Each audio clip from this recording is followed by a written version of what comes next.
অসমৰ এখন উল্লেখযোগ্য তীৰ্থস্থান আৰু পৰ্যটকৰ আকৰ্ষণৰ কেন্দ্ৰবিন্দু হৈছে বশিষ্ঠাশ্ৰম। বশিষ্ঠাশ্ৰমৰ পৰিৱেশ অতি মনোমোহা। বশিষ্ঠ মন্দিৰলৈ আহিলে ভগৱানক আৰাধনা কৰাৰ লগতে ইয়াৰ অতি ধুনীয়া প্ৰকৃতিয়ে আপোনাৰ মন প্ৰাণ আহ্লাদিত কৰি তুলিব। নমস্কাৰ, স্বাগতম জনাইছোঁ চয়নিকা মনশ্ৰীৰ অন্য এটা ভিডিঅ'লৈ। আজি আমি আহিছোঁ সন্ধ্যাচল পাহাৰলৈ আৰু এই সন্ধ্যাচল পাহাৰৰ মুখ্য আকৰ্ষণ হৈছে বশিষ্ঠ মন্দিৰ। অসমৰ কামৰূপ জিলাৰ ব্ৰহ্মপুত্ৰ নদীৰ দক্ষিণে অৱস্থিত সন্ধ্যাচল পাহাৰ। আমি যদি বুৰঞ্জীৰ পাত লুটিয়াই চাওঁ তেন্তে জানিব পাৰিম স্বৰ্গদেউ ৰাজেশ্বৰ সিংহই ১৭৬৪ খ্ৰীষ্টাব্দত অৰ্থাৎ 1764 খ্ৰীষ্টাব্দত বশিষ্ঠ মন্দিৰটো নিৰ্মাণ কৰিছিল আৰু তেওঁ যেতিয়া এই মন্দিৰটো নিৰ্মাণ কৰিছিল ইয়াতে কোনো জনবসতি নাছিল, ইয়াতে কেৱল তেতিয়া জীৱ জন্তুৱে বসবাস কৰিছিল। বশিষ্ঠ মুনি ব্ৰহ্মাৰ মানস পুত্ৰ।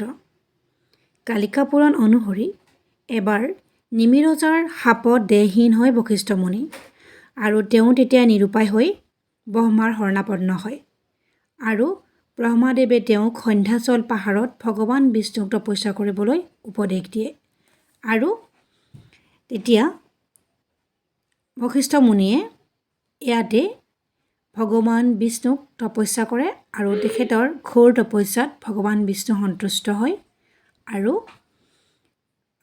বশিষ্ঠ মুনিয়ে সন্ধ্যা, ললিতা আৰু কান্তা এই ত্ৰিধাৰা প্ৰবাহিত কৰি গংগাক নমাই আনিবলৈ সক্ষম হয় তেখেতৰ যোগ আৰু তপস্যাৰ বলেৰে।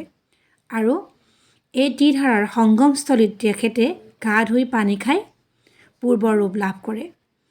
বশিষ্ঠ মুনিয়ে ইয়াতে আশ্ৰম পাতি তপস্যা কৰাৰ কাৰণে ইয়াৰ নাম হয় বশিষ্ঠাশ্ৰম।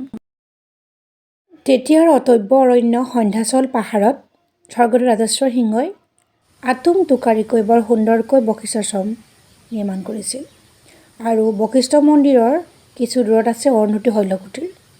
এইটো পৰ্যটকৰ বাবে অতি আকৰ্ষণীয়। অতি পুৰণি শৈলকুটীটো এতিয়াও নজহা নপমাকৈ আছে। এয়া বশিষ্ঠ মন্দিৰৰ গেটত এনেদৰে বিভিন্ন দেৱ দেৱতাৰ চিত্ৰ খোদিত কৰা হৈছে।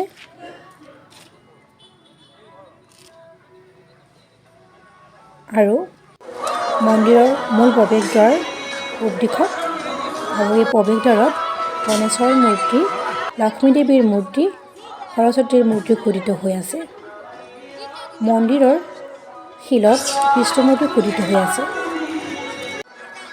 আৰু এটা অতি আচৰিত কথা, প্ৰত্যেক মন্দিৰতে বান্দৰ থাকিবই।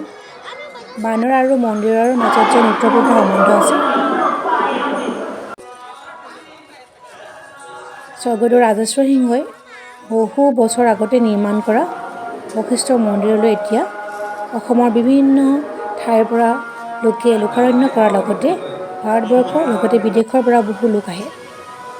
এসময়ৰ ৰুদ্ৰাক্ষ আৰু চন্দন, ৰঙা চন্দন কাঠৰ গছেৰে পৰিপূৰ্ণ সন্ধ্যাচল পাহাৰৰ সৌন্দৰ্য এতিয়াও ম্লান পৰা নাই। এতিয়াও বহু লোকে ইয়াত পূজা অৰ্চনা কৰাৰ লগতে ইয়াৰ সৌন্দৰ্য উপভোগ কৰে। জানিব পৰা মতে ইয়াত ব্ৰহ্মা, বিষ্ণু আৰু মহেশ্বৰক পূজা কৰা হয়। আশ্ৰমৰ দেৱালয়ত বশিষ্ঠ মুনিৰ উপাস্য বৃক্ষৰাজি, তাৰা, গোলকেশ্বৰ শিৱ, মংগলেশ্বৰ শিৱ আদিৰ উপৰিও বশিষ্ঠদেৱৰ যোগ শৰীৰ খোদিত হৈ আছে।